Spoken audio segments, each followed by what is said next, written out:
are live. Thank you so much for joining me, Lara Dwyer. Stu, thank you so much for having me. How what are a pleasure. You, my good friend? I'm so well. It's a beautiful day here in Perth. I caught a glimpse of the ocean on the way over. It's just lovely. We're in the spring season here. Things are sort of renewal, reborn. We're moving towards the summer.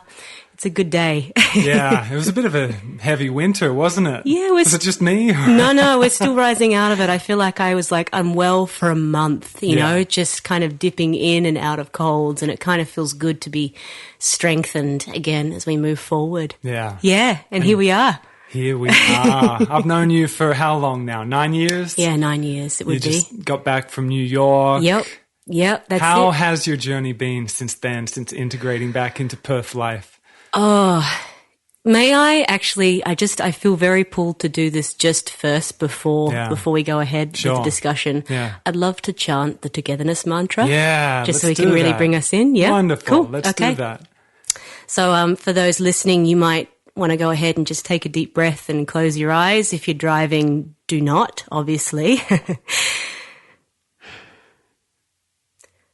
Om Sahana Vavatu Sahanau Bhunaktu Sahaviyang Karavavahai Tejasvinau Vadhi Tamastu Ma Vidvishavahai Om Shantish Shantish Shanti. May we learn together. May we not be nourished together. May we not denounce one another. Om Shanti. Peace, peace, peace. Great. Thank you, Lara. Now we can go. Now we can go. Now we can talk story. Go beyond now the story. We're here. Now we're we landed. Can talk story. That was Great. Beautiful. So, so 9 years ago, I'd come back, as he said, from New York, and I'd just taken my first teacher training at Laughing Lotus, New York City. And I was completely blown away and inspired and ready to land this back home in Perth. I also didn't have a choice of staying in New York any longer because my visa had run out. And so I came home, and one of the things that my mentor at the time said to me, she said, you know what, when you get home and you're looking to land yourself, find a Lululemon and go in and chat to them about the community. And so I did. I walked into Lululemon Perth City. And at the time, they said to me, you know, they gave me a few pointers, and they said, you know, you should probably chat to Stuart Watkins as well, because he's not long come back from Canada, and he might have a few tips for you. And so we met up and had that first conversation of many over the next 9 years. And I guess, you know, I came back with all this sort of fullness of what New York City and the largeness of the practice. And I tried it out here, and I don't think it was received so well initially. The practice? Yeah, right. No. I think it was just too much. The Lotus Flow is a vinyasa practice. And I think at the time when I moved back, Perth was still very much Ashtanga, Iyengar. Vinyasa still wasn't really off the ground in my sort of experience. And so for me to come back with a pretty flowing sort of practice, and not only that, but music as well, it was kind of confronting. Right. So under the advice of my teachers, I sort of did things my way, in a sense that I just went out and hired a hall and thought, you know, I'll just attract my tribe. And that was a very beautiful thing, because some of the people that came along those first lessons, I still see them now in classes, which was really wonderful. And I just sort of figured things out for a couple of years here, and I sort of lost my confidence a bit, lost my way, I think, because of not having the direct contact as such a young teacher with my teachers. So I went back to the city and then further did 300 hours more training. And that for me is when it just really landed. I was kind of sitting on the fence with sort of teaching a little bit more conservatively as far as the Lotus Flow approach, and maybe turning the music down a little bit and maybe not putting in so many shapes and not dancing it out as much. And I remember Dana Flynn, who is the one who came up with Lotus Flow, as well as her business partner, Jasmine Tarakeshi. She said to me, you know, Lara, you put your whole heart into it. You know, you either just go ahead and give it out exactly what it is and back yourself 100%, or you don't. You know, and she said, but if you really put everything into it, then, you know, people will come, then people will get it. You know, the less that you doubt yourself, the less that people will doubt what it is that you're giving in that sense. And that was a real shifter for me. I came home and I thought, that's it. I'm turning the music up. I'm playing what I want. I'm moving how I want to as well. And it really, it was pivotal for me. And I think as well, in a sense too, that was really pivotal and what really plugged me into my daily home practice as well. That's a big part of Laughing Lotus, and as the teachers of that, we've come from that lineage, so to speak, is that you have to have your own sadhana to be able to give from that. And I think maybe in those 2 years initially, you know, I was going around to a lot of different classes as well. I was hanging out a bit with the Ashtanga method, which is all great, but you can't teach a vinyasa class if you're practicing Ashtanga. Were you finding that you were actually receiving judgments? Were you actually getting flack for your style of teaching at that time, or was it your own? Yeah. Thoughts? I felt I was, Stu, and whether now, you know, it was my own thoughts or whether I was really, Right. I mean, I did, definitely have some blatant commentary about one guy in a gym gyms are such a great place to sell. They're so humbling. I'll never forget. I think it was like the second lesson I taught at like a big gym chain.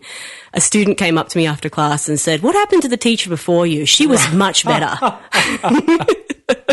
I love that. She just, had a lot more oomph to her. And I was like, and then another class, I think it was so humbling within a month. Like a week later, the guy was like, "Turn the music down. I can't hear you."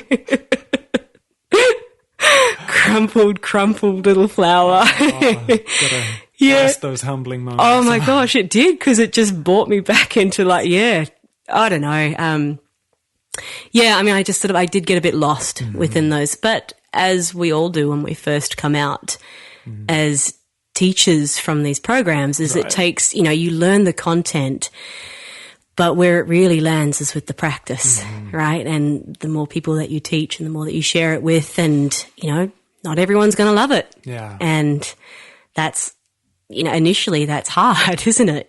But then with experience, you learn that that's okay, because there's the beauty about yoga in the sense that there's just so much for everybody. You can find something else.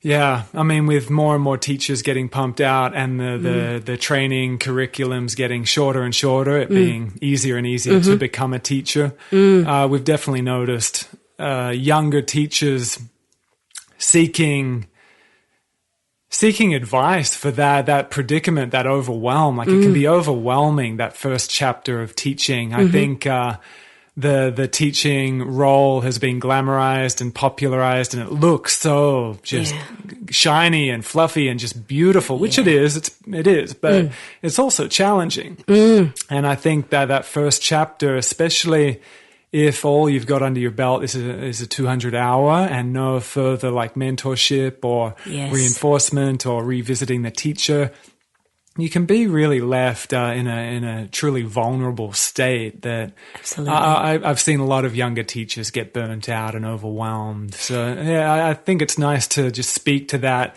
importance of continuing the studentship and revisiting the teacher. And I think it's quite an important thing to bring into conversation, because it's a true it's a real role of stepping into the teacher role that I think requires some reverence and respect. Yeah. In like Heath and I spoke about all these other mystical and contemplative and martial arts type disciplines, that journey to become a teacher is so arduous. And I think there's blessings in that. That real I don't think you need to climb a huge mountain at the same time, I think there are lots of lessons to learn that go further than that initial 200-hour, which, you just spoke about just then. Absolutely. Yeah. The 200-hour gives you a great foundation to be able to teach an asana class. Yeah. But as you and I both know, is that that's only one tiny part of it. There's just so much more to the practice. And really, I think, when you sign yourself up to become a yoga teacher, you're signing yourself up to a lifelong practice of study, and self-study, because it's from what you run through the laboratory of yourself, through your sadhana, through your personal practice, and through what life throws at you. That's when you can kind of sort of take from that rounded experience and then maybe be able to, share pieces in an impersonal way, but be able to share from that experience. Totally. Yeah. Do you think it's important to have a teacher, a primary teacher? Yes, I do. But I don't think it necessarily needs to be one teacher. Yeah. I think there can be many teachers that you can draw inspiration from. And, it can also be a teacher that you haven't necessarily met, but you have darshan regularly with them through reading their books or through listening to them or whatever it is. But I do, Stu, and I've been so fortunate in the sense that I've had some really influential teachers in my life. I've mentioned Dana already, but her senior teachers as well at Laughing Lotus. I've had amazing mentorship from them. And then, as my path has sort of progressed, I've aligned myself with some other teachings. There's so much that you can fill your life up with, I can see, it can also be like you're drawn to this person and that person, and it gets very diluted. But, I think it's another thing of just dig a few holes, and then when you find one, that you're really drawn to, just dig a bit deeper and deeper, right? Yeah. Yeah. Yeah. I remember Richard Freeman using that analogy of one looking for a well, looking for that abundance of water and digging a little bit here and not finding the water, and then digging a little bit over there and not finding the water, and digging all these holes, which is like going a little bit deep with this teacher and then a little bit deep with that teacher and a little bit deep with this method, and then not really getting to the true depths of what is possible. And I think that's pretty common with the yoga practice and the popularization of it. One can easily get distracted and kind of just do what feels good. And because right before it gets really deep and truly blissful, it doesn't feel so good at first, I don't think. It's confronting, and it can really expose some places within us that can do with some healing and some loving awareness and whatnot. And I think in the modern day, that multiple holes and not really penetrating that one hole deep enough. But that could be part of it as well. You hit a rock, like a tiny little rock, or it just gets a little bit hard, or you get bored with it, or, you have a plateau and you're not getting the same sort of good feels that you were getting initially, and so then you move on, and then it's like a meditative practice. You've got to sit through that, keep persisting, just observe and keep moving through it. But I would certainly say to that as well, explore and look around first and see what's sort of captivating you.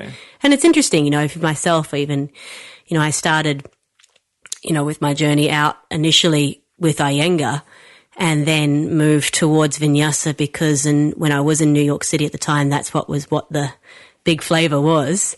And, now when I sort of look at other methods that I'm bringing in, like I'm quite passionate about the Vanda Scarvelli's movement, it can really complement everything. It can all come in and just enhance the initial teachings and practice as well. You just need time to sit with them and allow them to sort of merge and amalgamate. So, totally. And how has it all been becoming a mother, and bringing yoga sadhana into motherhood and family life? Talking about a teacher. I live with my teacher. She's two. Yeah. And, it's so interesting. Like, I think I could speak to something this week. Like, I am someone that's very attached to my sadhana, my personal practice. Ideally, I love to get up early, practice for an hour and a half, and then in a dream world, Mira would wake up, and then, we'll sit and do some reading together or whatever it is. But as all of you family people know is that you can't control when your child wakes up, and when they're ready to get up, sometimes that's it. And so lately it's kind of been like, okay, well, I'm sitting here meditating and she's awake, so maybe I just need to move my parameters a bit and just to let her, you know, come on out and sit on my lap or move around me while I sit here. Like, it's just, it can't always be the same as what it was before. So how do I adapt to now? And that's been a huge teaching for me. You know, what's to stop me now from, you know, doing my physical practice when she's in the room? She's going to see that and maybe take part in a little bit, or maybe not, you know, and that's okay too. But maybe use it rather than keeping these practices behind closed doors from her, and doing it when she is asleep, doing it now when she's awake. And so she can see what's important to me, to keeping me the person that I am, basically. Beautiful. Yeah. Yeah, it's been, a huge journey so far. Learning to, I mean, I was really never anybody that needed a whole lot of sleep.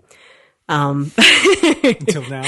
But then when it gets like even minimized, even more so, it's amazing, you know, just to learn what you can do on less sleep, and teaching you how to prioritize. I think I've become a lot more efficient, Right. I think, because time is not at my own anymore. So you learn to put things in place, and you learn to, really prioritize, because when I'm with her, I want to be with her. I don't want to be distracted. I think we can all relate to that. Yeah. That's a big thing nowadays. So yeah. Totally. Yeah. Yeah. She's a joy. There's never been so many distractions. It is No. wild. Yeah. Where we are right now in the realm of social media Yes. and lights and noise. Yeah. So, yeah. I think, you know, my sister asked me a really interesting question a couple of weeks ago about when I go to the playground with Mira. And she said, you know, she's just noticed from general discussion, you know, do you ever get bored when you're at the playground with her? And, you know, and I sort of think to myself and think, I don't get bored because Mira is one of those kids that if you don't watch her, you know, she'll plummet from the top of the seesaw or whatever it is. But I do find myself getting restless, you know, thinking, okay, great, we're at the playground here together and this is lovely, but, you know, after this, I'll need to jump by the supermarket on the way home and I'll need to get this arranged so I can get her dinner ready. And then tonight I've got to go out and teach, so I'll make sure that's in order. That's probably, you know, even something that I need to sort of peel back again and go, okay, well, that's all right. That's all in place for later on. But where you are right now is here at the playground. So, yeah. Be here now. Yes. The ultimate teaching. Oh, look at that. Maharaji, he's looking over us as it is. Ram Das as well. I find the same thing. Yeah. I find the same thing. That to-do list is so seductive. It's so convincing to pull us out of the present moment. And Yes. that is one of the most vital yoga practice. So it's so simple. Yes. But can be so challenging. I find the exact same thing. Oh, it's so yeah. tempting to get pulled into the phone and get pulled into that future list. And it feels like it'll serve that future list, but it rarely does. No, there's rarely does. always so much more to do, but it's incredible. Like, it's like the dopamine hit that you get from accomplishing things. Yeah. You know, when people sort of ask you, how was your day? It's like, it's great. I got shit done. Yeah. You know, Yeah. I was slaying through, but you know, some days like you just can't, you know, because if I want to prioritize Mira, then that's not going to happen. It's like, it's for me to be okay with that. I'm not going to get all of that done today. Yeah. If I'm going to put her first. So, And the kids can feel it. The young kids are such a clear reflection of how present we are. Yes. They can feel it instantly when we are preoccupied or distracted and if we're listening to it, it's they're our teachers, bringing us back in. Yeah. Yeah, absolutely. You know, it's just, you know, I look at her and think, why are you acting so crazy? Because I'm the one that's acting crazy. Yeah. It's just a mirror, you know, like it's so true, Stu. Yeah. Oh, like such a lesson. You know, I know that was something, my midwife said to me very early on. I had an amazing midwife, Tamsin Mondi, and she just said, you know, Lara, just watch yourself in the sense that, you know, when you get uptight and you're stressed out, they pick up on that and that happens too. So the best thing you can do is just take a breath and then just be with that, you know, like just sort of assimilate, simmer into the moment, and then just everything starts to calm down. It's so true. You know, when you've got a screaming baby, when you get worked up, and sometimes it's just out of our control as mothers too, in the sense that the hormones are just doing crazy things. Crazy things. I didn't even know who I was at times. But yeah. I bow to you, mamas. What a trip. It should be Mother's Day way more often than it is, huh? What your bodies go through and the changes. And I mean, women in general, the shifts of your circuitry and your hormones. And it's happening for us men as well, but it's radical what women go through. It's radical. It's wild, you know, like Tams just gave me permission. She said, you know what, some days, Lara, you just won't be yourself. Yeah. And it's because you're just not, you know, the hormones are just doing their thing. And I'm so grateful for a supportive partner and family that just, you know, my partner is, although he doesn't practice yoga and meditation as how we would understand it to what to be, you know, he's an endurance athlete. That is his form of meditation. And I swear at times he's a lot more enlightened than what I am. You know, he knows when just to step away. That's beautiful. And let me just move through what I need to move through. Yeah. Oh. Yeah, I agree. Yoga comes in all kinds of forms, you know. Yeah. It's something that I've really sat with lately. See, I love the ancient teachings, Stu, as you know. Like, I love, you know, reading about the rishis and the sages and the meditative techniques and the practices that they all did up in the Himalayas, you know, in their caves for hundreds of years, these eternal teachings. But a lot of the stuff now that I've been sitting with, I'm going, okay, that's great if you're a renunciate and that's what you do all day. But how do you apply those teachings and those practices to now if you're a householder? And, you know, meditation doesn't have to be sitting on the cushion with your eyes closed for 20 minutes. You know, it can be, if you're a mother, you know, feeding your baby in whatever form that is. You know, if you're an avid cyclist or runner, you know, and you're giving yourself all to that moment, you know, no distraction, just powering ahead, then maybe that's what it is, you know. I think, you know, these teachings, as they were always, are constantly evolving. And I don't know. Sometimes I just sort of find when people are meeting a lot of blocks with the meditative practice, I think, is it because you're trying to take on something that really just isn't appropriate as to how I admire and honor the lineage, and I'd never denounce that, but it's just, I don't know, the adaptability and the acceptance and just allowing us to be with what it is right now. I couldn't agree more. Without a doubt. And I mean, you've heard my story of being deep on more of a renunciate path and then just being catapulted into family life. And it's definitely more challenging. Like it in retrospect, back then, I created my own challenges anyway. Being by myself felt challenging. Yes. But then looking back, when you compare it with the complexity of being in all these kinds of different roles and relationships, it was so simple. It was so simple. Yeah. But it's amazing how our mind will make a battle out of anything. Yes. Out of anything. Yes. And that's it. And, you know, and we think that the easier path is to go and be the renunciate. Right. And, you know, what would, you know, if we look at Maharaji, you know, what did he say to Ram Dass, and even with Sharon Salzberg with Deepa Ma, you know, their teachings to them was, okay, great. Now you know what you know. Go back to America and share your knowledge. And like, no, but we want to stay here with you. We want to, you know, take on the life as a renunciate and just continue to practice this way. It's like, no, you got what you know. Yeah. Now go back and be the householder. That's right. Yeah. Oh, he would frustrate them all. Yeah. Because everyone would be looking for that next teaching, that next Shakti part, and he'd say, no, go feed everyone. Yes. Go feed that line of people. Yes. Or go do that laundry. Yes. It was all householder type stuff, like you said. And he was actually a householder. He had a beautiful family. Yeah. He just didn't speak of it much, and it was all just in the background. But he was actually a family man, very much so. But everyone became his family, and what a beautiful teaching. Just feed everyone. Just love everyone and tell the truth. What a deep teaching. Oh. And so practical, yet endlessly deep. Yeah. What a yoga practice. Love everyone and tell the truth. I know, because how awakened, like when you hear that sentence and you're just like, I don't. I still have so far to go. Yeah.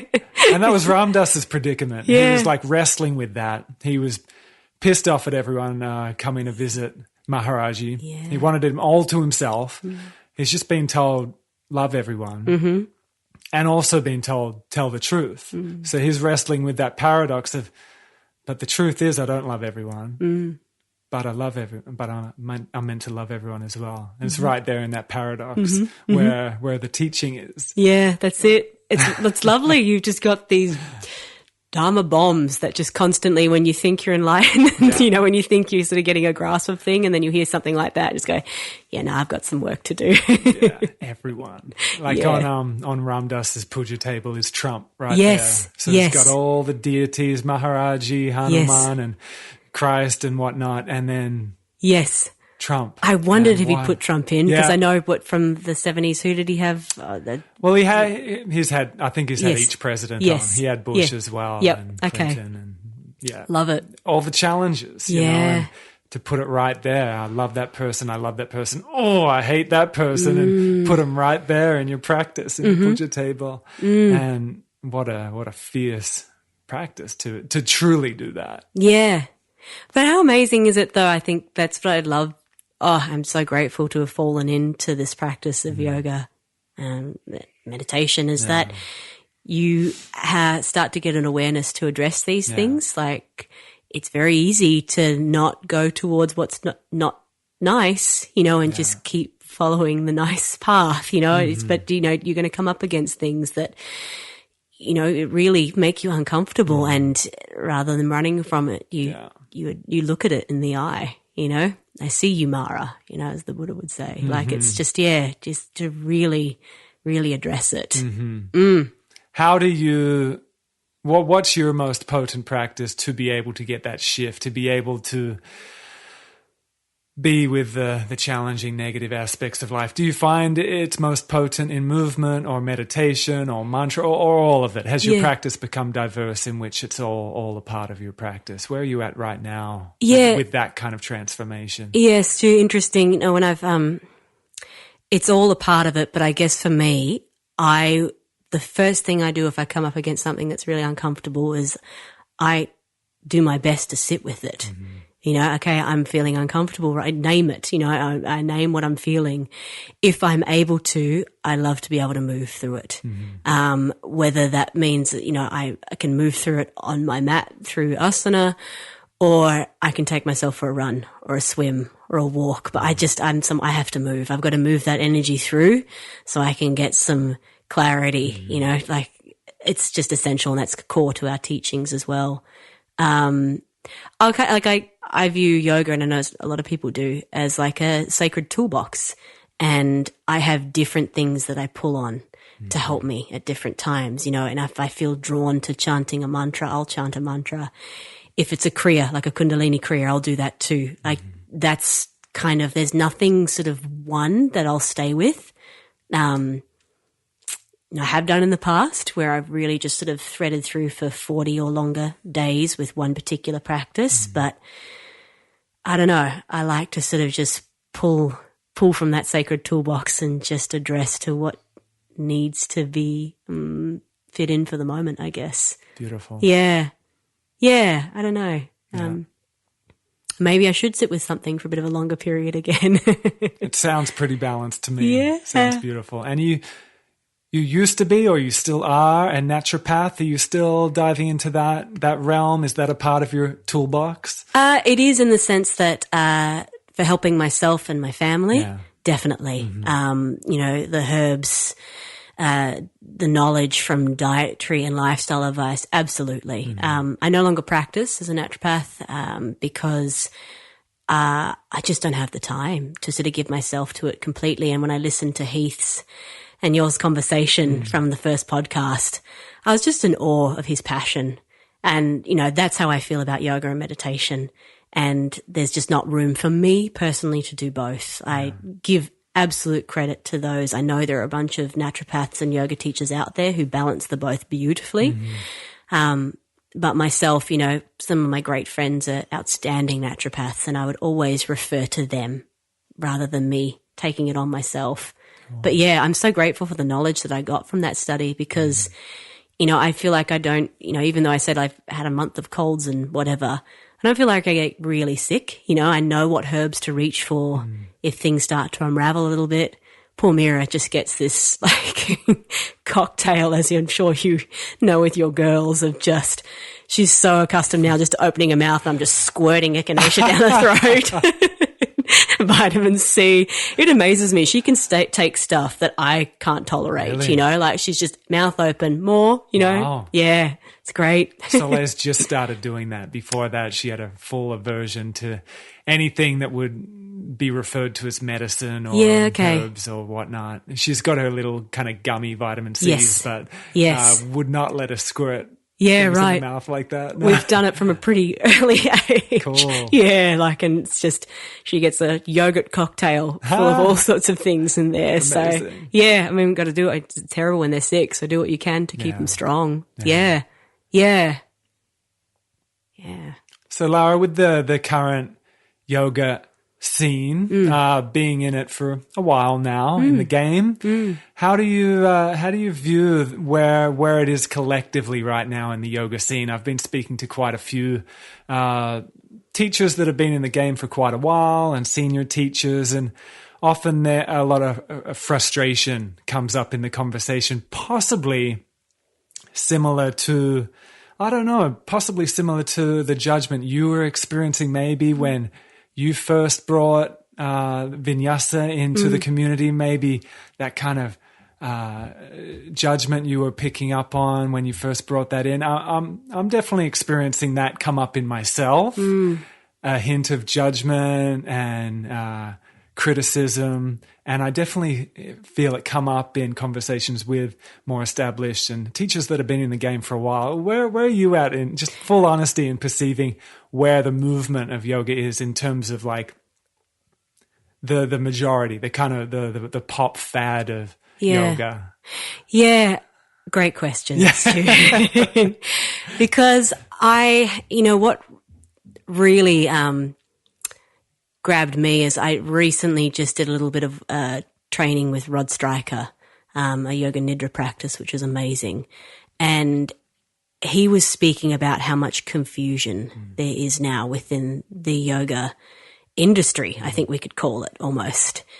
And I really agree with that. I think there's just a lot of confusion. I have, there are all of the teacher training programs popping up everywhere now with 200-hour programs. Great. I think the more people improving, themselves and their knowledge of yoga, amazing. I'm so for that. I don't think that's the issue as such, but I just think then, like we were talking about at the very beginning, how you come out sort of after your training and it's like, well, now what? And it's like you're told to just go out and teach the world.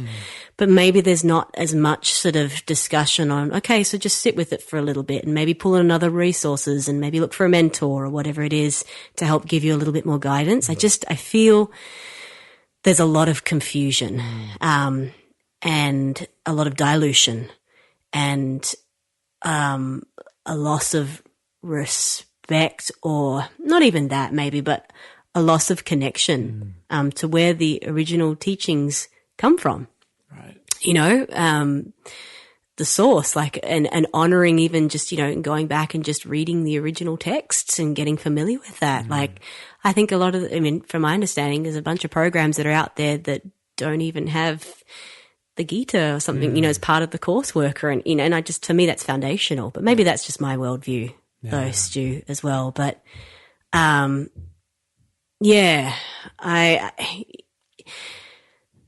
don't know. But then I think, I haven't been in the game that long. It's only been 9 years that I've been teaching. Right. There's teachers here in Perth that have been teaching for 30 plus years, and I know they'd have a lot more to say on it.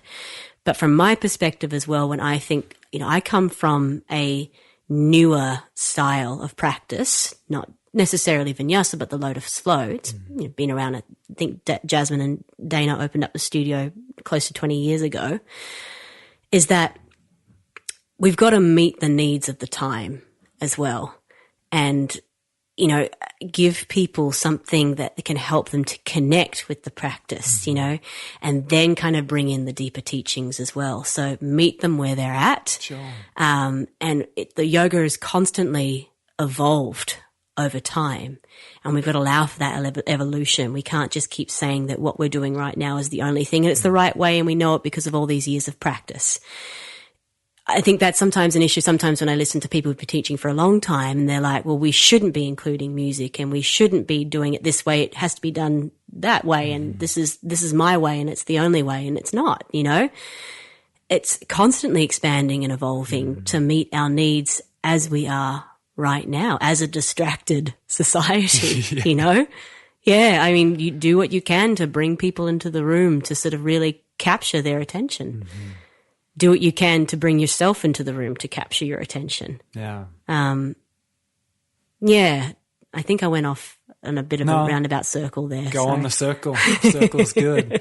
No, I think it's a good conversation to bring into the yoga community for established teachers that have been doing it for decades, for brand new teachers, for people that are getting curious about teachers. Like every other student I know is either contemplating doing a teacher training, has just done a teacher training, is in a teacher training. Yes. There's a lot going on with that. So I think it's a healthy conversation to bring in to the mix to really to just help prepare one for that, because I think there's an initial movement that occurs when one is really running high in the yoga awakening. The initial, you could call it awakening or the initial yoga high.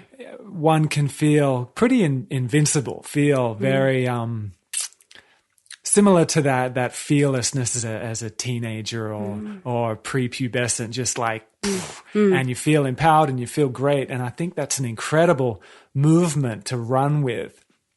But what I've definitely found is if there hasn't been brought in support under that, often people step into the teacher role prematurely. Yes.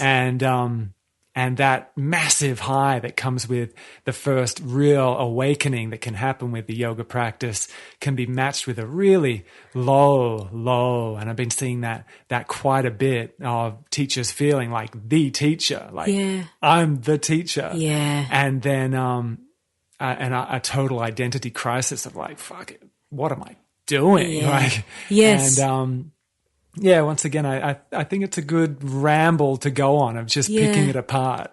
Well, it's interesting because, like, just even on reflection, I'm thinking if you are someone that loves yoga and you want to evolve your practice, the only way that you can in Western society is to take a teacher training. Whereas perhaps if you were studying with a sage, practicing with a sage within India, you're not necessarily going studentship underneath them to become a teacher yourself. You just have a lifelong studentship with them to evolve your practice. You don't necessarily have to go out and teach as such. So maybe that's the issue. Maybe it's that the only way that you feel like you can evolve is to go forward on a teacher training program. And I do also believe to know something, teach it. Yeah. And that's a way of evolving your practice as well. But yeah, I don't know, Stu, I think as well, like the yoga teacher lifestyle looks pretty glamorous. Yeah. Like but you and I both know that it's not. It's a lot of, shuffling around and hustling around town and, jumping in on gyms and places where you maybe not teaching how you would like to, but you've got to fit a certain criteria because you need to get paid because you've got bills that you've got to pay for and it's not all coffee dates and lunchtime hangouts. But I mean, Instagram and Yoga Journal has done a great job at making it look like that, hasn't it? It's so true. Festivals and promo bags and stuff. No, it's not. It's a hustle. And I think that's the thing as well, is that maybe people come out of the teacher training programs and think, great, they're just going to walk into a room where people are magically going to show up and there they are, just all ready to go. And, as you and I both learned, it's door knocking, asking around at gyms, hiring a hall and sitting there with nobody coming except my mum. She was always there. It's just putting out the hard yards, I think, first, and getting experience, and maybe nowadays it's just not shown that, and with maybe just think you kind of finish your program and you just go in and just walk into a studio anywhere. And as most of us know who've been teaching for a little bit, is that's not the case. You just gotta, you gotta put yourself out there. Yeah. And hungry. On that business aspect of yoga, the hustle, a lot of the modern teacher trainings, the 200 hours, a lot of the curriculum is on how to build your business, which is great. But if that's the primary emphasis, we've seen like all these new studios pop up and then possibly not having the foresight to go, there could be a long period of there being no students, one student, a few, before it's a full room, and to have that patience and resilience to see that natural rhythm as just a valuable part of growth and development. Yeah, it seems like a pretty turbulent rise of all these new studios, and then the next week, where's that studio gone? Yeah. Oh, look, I mean, as you know, I was part of that. I had a studio for 9 months and I got a really quick awakening as to how many people you need to have in the studio to pay your bills. Yeah. And that, it just, even though you'd had reasonable numbers, it just still wasn't happening. It just, I didn't have the best business relationship either with the girl that I'd gone in with, and it just crumbled.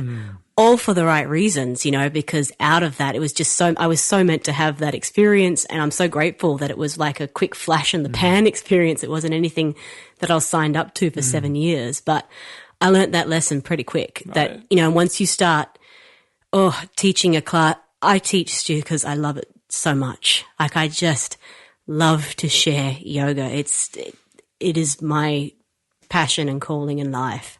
But, when you are teaching X amount of classes and then another one because the person's called in sick and you're looking around the room going, fuck, there's nobody here and we've got, rent to pay this week, it takes the joy out of it. Yeah. That was a real big serve for me. And hats off, full pranams to people who have yoga studios. Totally. I look at how Dana runs Laughing Lotus. My God, that is her baby. She's in the team that she has working for her, and you need that support, and oh, wow. Yeah, it's something else. Yeah, it's deep practice, that balance of, needing to pay the bills, but also keeping the integrity and the teachings authentic. Exactly. It's a fine balance. And I haven't opened up a yoga studio primarily for that reason. I don't think I could commit to it like I would to a baby. I got other babies to commit to. Exactly, that's right. Because, when that 6 a.m. teacher is away or whatever it is, and you get the message at 4 a.m., it's you going to teach the class, and if you can give yourself to that, I mean, I just admire people so much who do that. But for me, right now in my life, it just can't be, and I'm so grateful that I have this beautiful little church hall that I can hire and teach out of, and the community that I go see, privately or whatever it is, and I can share the teachings that way. But I'm very lucky and privileged to be able to do that. For people listening locally that are in town, where is that? Where do you teach out? In North Perth. Yeah, I hire a hall called St Hilda's on View Street. And they can check that out on your my website. Yep, exactly. Sukha Yoga Australia. Sukha Yoga Australia. Okay. Yep, that's it. .com.au. Yeah, it's important to check there because I'm off next week. I'm taking a group over to India for 2 weeks. So I'll be away from the hall for a little bit. Is that the classic pilgrimage that you've been doing for the last few years? Yeah, it is. Yeah, it's actually, it's a different route this time. So normally I've taken people up to Darjeeling and we'll do a trek around there. Whereas this time we're visiting Amritsar because I love the Golden Temple. And then we're going inland and staying at a beautiful retreat center. And it'll be incredible. I love India. Oh, so do I. I'm a little bit envious, to say the least. I love getting back to India. Oh, my God. I was just thinking the first time I went was 14 years ago. And, just the changes that's happened over time since each time I go back, I'm so grateful that I get to go back again. We're about to head off to Los Angeles and It's been a couple years since we've been there. Okay. Yeah, at least Of 2 course. years. We've been going to Hawaii, Yes, of and course. Joe's been dropping into LA. But it was really evident last time we went to LA how many yoga studios that had shut down. And I mean, Los Angeles is what maybe still is, but definitely was the absolute mecca for really incredible yoga teachers and classes. And I mean, Exhale was just pumping with incredible teachers, and every hour of the day classes full to the brim of over 100 people, and even that looked thriving. Teacher trainings galore, every class full around the clock. Even that couldn't survive paying the bills, and they had to shut down a couple of years ago. And now a cycle studio has taken over that Exhale building, a cycle studio. And this cycle studio, it's called YAS, YAS, and they do yoga as well. Okay. But their slogan is no granola, no om, or something like that. Something along the lines of no granola, no Sanskrit, no mantra, something like that. So there's been a movement there that we've witnessed of the really authentic yoga studios seemingly shutting down, and these F45. Have you heard of F45? Yeah, and cycle studios popping up. There's still some really beautiful, authentic yoga studios. Kundalini is holding on strong there. There's great Kundalini studios. Satnam. And Bhakti Yoga Shalas, that's still going strong. Yeah. Beautiful Govindas, bringing that home. Yeah. But a lot of the studios have been replaced with these. Yeah, it's a shame, and my heart breaks a little bit when I hear like the no granola yoga, like, because then I just kind of think, well, then don't call it yoga, right. you know. You know, it's Pilates. Like, I don't know what. No, I shouldn't say that, but it's true. I mean, because the collective perception is that yoga and Pilates is hand in hand, but it's not at all. No. Pilates could be what you call it if it's no granola yoga. Yeah, I think you're right on. Yeah. Well, yeah. I mean, I just sort of.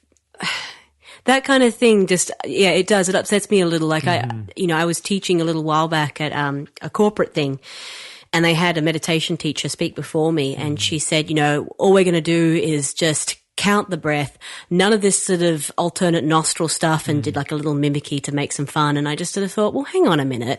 The reason why you're here and you're charging what you are is because of those ancients that did that weird little nose thingy, like let's all honor where these teachings come from, right.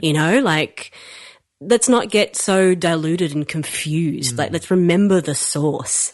And I think, even though places are shutting down and, which is, we're losing some of those core places. We still have some amazing teachers that are on the world circuit, and that, there has never been a better time to connect with them. Like, as we were saying before with your matcha tea, you can do anything, anytime online, like some of the teachers that, would be so difficult. Like one teacher in particular for me who I love studying the Gita with is Tukram Prabhu, and he has a ashram temple, in Laguna Beach.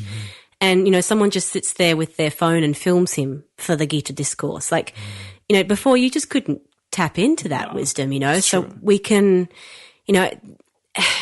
although there is a lot of confusion, there is also some really potent teachers around. And let's keep in mind that a lot of them are aging too. So in their physical body, they're not going to be here. Like when we look at Baba Ram Dass, like it's just, now's the time to sort of really captivate this what we can before they move on. And, I'm kind of looking at, who's the next people that are coming in to step into their place, So grateful that you can have darshan with amazing books, and get the teachings that way. Like as much as we can kind of look at the despair of, I guess, the way that the industry is going and, the dilution and the confusion, there's also some really beautiful places that we can tap into as well.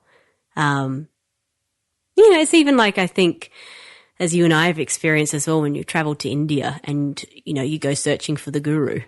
I certainly did that, wound up at an ashram and ended up hitchhiking out of there 2 days later because it was just not the right place. But I think it's part of the path, right early on, supposed to get discouraged. You're supposed to get confused. And so then you're like, is this what you really want? Do you want to dig around here, or you want to, go and try something else? Right. It's all part of it. Yeah.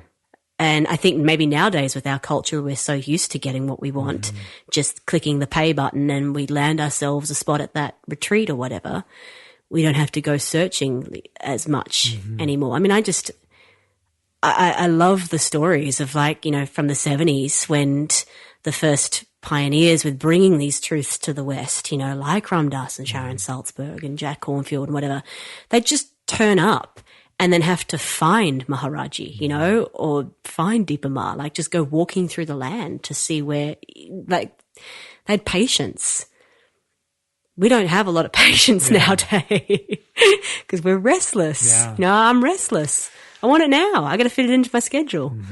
And I think the ability to sort of sit back and just go, we don't have to have it all now, and to take our time. And to just sit with the core truth of what had been there eternally, Yeah, I mean, I guess we've got all this knowledge accessible to us. Before, even hundreds of years ago, you couldn't, if you were just a common person, if in India, you can get your hands on some of the sacred teachings, whereas now you can just go on to bookdepository.com and order your copy of the Mahabharata, Yeah. It seems like a kind of a blessing, a beautiful blessing, and also a curse, like possibly not as much reverence and gratitude gets brought to that teaching because it is so available. That's right. So it seems like, that full circle of really appreciating how accessible all these teachings are and these teachers. I mean, we can look up all these teachers, even footage and audio of Neem Karoli Baba and these incredible teachers that you used to have to go on these huge pilgrimage to find them. And I think to birth that reverence and that appreciation, that'll probably come with the next movement. It's all evolving. It's just an interesting time. It is. And I think, to say to it as well is, like, if you're looking for somebody to have as a teacher or to align with, I think it's not, for me, when I'm looking at someone, I'm not necessarily just looking at them as to what it is that they're teaching, but I look at it as to how they lead their lives as well. Like, with my personal experience with my teachers, like I look at Dana and, I see how she runs this incredible studio with force and passion. But I've also, shared a room with Dana before, like when we've been going around Australia, like peddling Lotus, and she is who she is with me, one-on-one, and you see her who she really is. And she's fiery, she'll put me in my place if I haven't got the speaker working or whatever it is.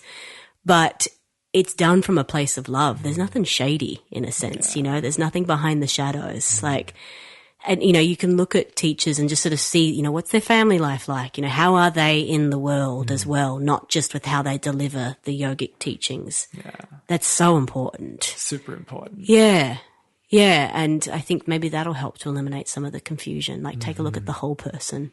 And just hearing that authenticity of Dana is really beautiful. Like, I think for newer yoga teachers and newer people on the path, there's a false perception of one needing to be constantly fluffy and positive and putting on that glowing facade constantly. And often there's a predicament of that making one even more neurotic and even more negative underneath it all. And some of the most seemingly positive people I've met have been going through intense depression. Yeah. And I had no idea. Yes. And like, whoa, they were so light and positive and fluffy. And next they've killed themselves or deep in depression and that's pretty common, pretty common. So that humility and just being honest, you can put people in their place. You can say no. You don't have to be all fluffy and light and positive all the time. Like even Neem Karoli Baba was known for that kind of little rascal ways. Like he was so resting in just love that little negative things and little rascal behaviors were nothing. It didn't matter because it's all coming from love. Yes. And really beautiful to hear that of your teacher. Yeah. Oh, yeah. I mean, I'm full of love and admiration because, she really changed my life, or her offering of Lotus certainly did. But yeah, I just think there's real pearls that you can get from these people who've been in the game for a while. With this recent work that I've done with the Scarvelli lineage with Caroline Hutton, just this idea of just reducing the noise a little bit, and rather than always looking for the cathartic experience or the quickest way to get there, just take a step back and just go within a little, just get a little quieter, see what comes out rather than, trying to bypass and get the quickest way there, I suppose. Bypass. Yeah. The good old spiritual bypass. It's a and talk about seduction. I mean, it seems so real. Yeah, exactly. If I chant this twice a day, well, maybe let's make it quicker for me and I'll burn through it. No, it's still there. Yeah. Yeah, Stu. Yeah. Is there anything else you want to bring attention to? You've mentioned your website, Sukha Yoga Perth, sukhayogaaustralia.com.au. Yeah, you've got your India retreat coming up. Are there spaces left? No, that's it. Booked out? We leave on, it starts next Sunday. Okay. So I guess for me, like to kind of, something that I'm really passionate about lately is I share mythology and kirtan. Yes. So I, will do little satsang speakeasies, I call them, and we'll share tales from the Ramayana or the Mahabharata or the Krishna Leela tales. I love that you're doing that. Oh, really beautiful. I love it too. It just lights me up. Yeah. I mean, these stories that I've been so grateful, to learn them from my teachers and also from my own reading as well. It's just such a privilege to sit with it and to be able to share it. So I'll always list on my website if I'm doing something like that. Awesome. I often like to serve some food with it too. So we just sit down and have a meal and Beautiful. Sing and tell stories together, because that's just like the gel and the fabric of our society. Yeah. Like before we had TVs, we'd sit down and tell stories. Yeah. And there's something really beautiful about that. And I think people really love that connection again, because it's in us. It's in our DNA to want that. Yeah. Yeah. Love everyone, feed everyone. You're doing it. Yeah. It's beautiful. Love I think everyone, that's one of the most beautiful things I love about you is those heartfelt bhakti offerings. A lot of the newer teachers have been inquiring into like studying bhakti. And it's always an interesting conversation of that. It seems like bhakti is really just a flowering of who you truly are, and it's really beautiful to see this bhav, this bhakti flowering from you, and you offering that just organically, not even contrived, not even forced, just a natural sharing. Oh, thank really you, beautiful. Stu. It's a what a way to serve, honestly. And I get to deepen my knowledge within it itself and then share it. It's just, it's a real privilege. Thank you. And likewise, I mean, our friendship has just been so formative for me over these past 9 years, that when we first sat down at whatever it was, Cafe 130 in Leederville, it's just been a real gift to have you along the ride. Likewise. And you've been teaching teachers. You've been offering a platform for teachers to come and practice as well. Yeah. Yeah. I mean, I will do in Perth, like a once a month teachers class, in a sense where you just can come and practice and just move, because I know what it's like to be a teacher teaching full time, that you can never get to a class. So I love to offer that just so you can come and move and be like yourself, and maybe if you get a little inspired, you can share some of that throughout the week. Yeah. And then also involved with Laughing Lotus, we'll teach a program called Bridge to Lotus, where we teach the structure and foundations and archetype of Lotus Flow. Cool. So it's a nice program in the sense, like if you've come out of your 200-hour training and you want to learn a little bit more as to how to really artfully sequence a class, then this is the program for you, because there's something about Lotus Flow, just the way that you line the shapes up together. Like there's a method behind it. We move through the chakras. So when people walk out of a Lotus class, they feel good, because we've just tuned the body so the prana can flow beautifully. Wonderful. So, yeah. So good that 2019 dates will be up soon. Okay. Either on Laughing Lotus's website, which is laughinglotus.com, or on mine as well. Yeah. Great offerings. Yeah. Keep up the beautiful work, Lara. Thank you. Great to sit with you. Oh, it's absolute pleasure. Would you like to close with a mantra, just like you opened with a mantra? Yeah. Close? Yeah, absolutely. Yeah. Okay. That'd be beautiful. Great. If Wonderful. You feel like I it. do. I'd love to. Thank you.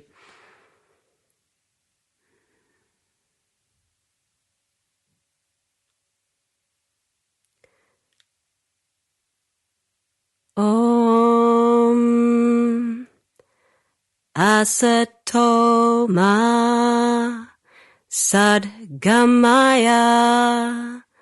Om Tamaso Ma Jyotirgamaya. Om Mrityoma Amritangamaya. Om Shantish Shantish Shanti. Lead us from darkness into light, mortal to immortal. Om Shanti. Peace, peace, peace. Peace, peace, everyone. Thank you, Lara. Thank you.